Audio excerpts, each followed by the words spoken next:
En fait, il existe une technique effectivement magique pour gagner en souplesse assez rapidement.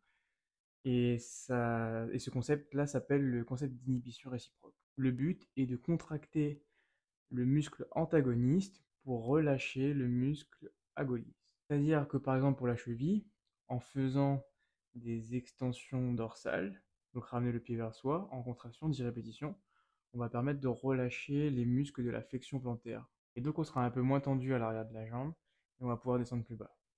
Tout simplement, c'est ce concept-là que je disais où on va essayer de descendre le plus bas possible. Donc en l'occurrence, là sans forcer, je touche à peine le sol avec les mains. Voilà. Donc ensuite, je vais me placer ici. Donc on peut faire avec une jambe, avec deux jambes, peu importe. Le but c'est au niveau du système nerveux en fait que ça va faire l'effet. En gros, il va donner l'information de contracter une partie du corps pour en relâcher une autre. Donc là, je vais contracter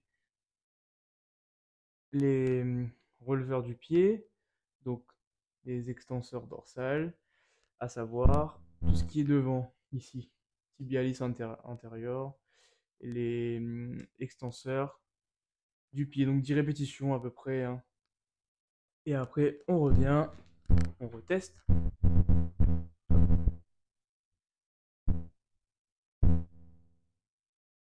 Et là, sans forcer, enfin, en forçant un petit peu quand même, mais j'arrive à descendre les mains au sol. C'est quand même incroyable. Voilà. Donc en fait, le concept peut s'appliquer un peu à tous les muscles. En fait, le but, c'est de donner l'information à son système nerveux. Ah, tiens, je vais contracter je vais contracter un muscle. Et en fait, pour pouvoir avoir la contraction la plus optimale de ce muscle, il est obligé de relâcher son contraire. Par exemple, là, sur le pied, l'extenseur l'extenseur dorsal, pardon.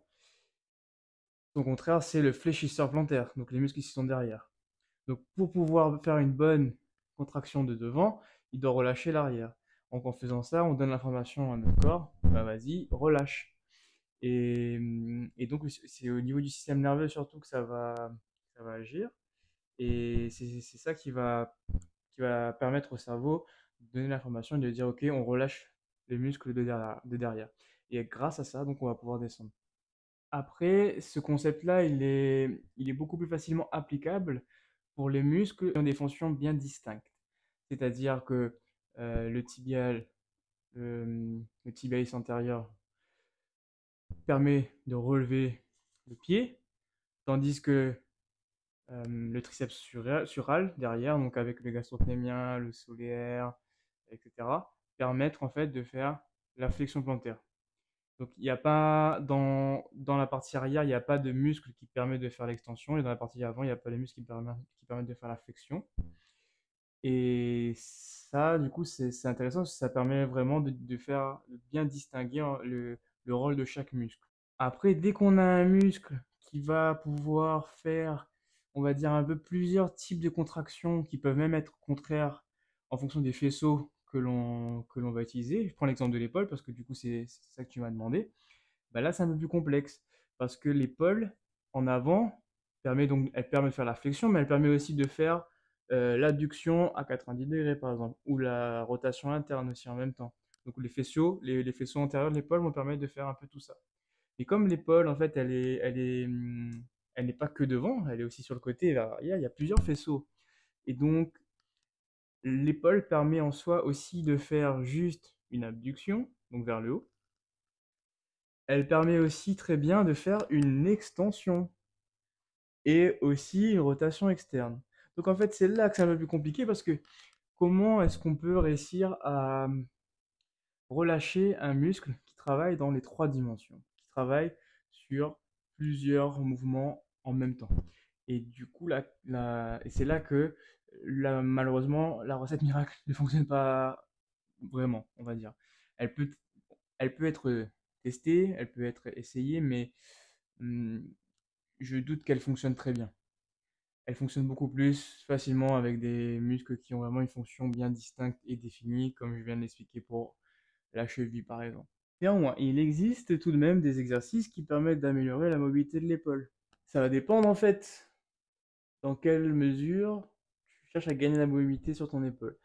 Parce que si tu cherches à améliorer le passage du bras au-dessus de la tête, déjà il faut savoir que c'est peut-être pas forcément une raideur d'épaule, mais peut-être un grand dorsal, peut-être un peu trop actif, peut-être beaucoup, peut-être tendu, et qui tire en fait tout simplement hop, le bras vers le bas, donc qui est indépendant de l'épaule.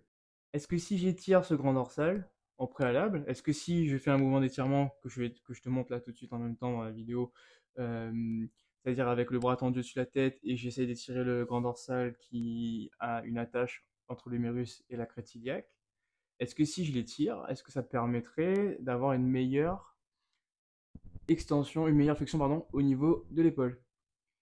À tester, à voir donc si ça permettrait d'avoir un meilleur mouvement. Théoriquement, oui. Théoriquement, si avant ta séance, tu étires un peu ton grand dorsal, tu vas avoir une meilleure mobilité, ça c'est sûr et certain. Après, si on part sur le concept d'inhibition réciproque, comme je viens de l'expliquer pour l'épaule, il y aurait peut-être aussi un moyen qui permettrait d'avoir une meilleure extension, une meilleure flexion, pardon, de l'épaule. Et ça passerait éventuellement sur le fait de chercher en extension au niveau de l'épaule.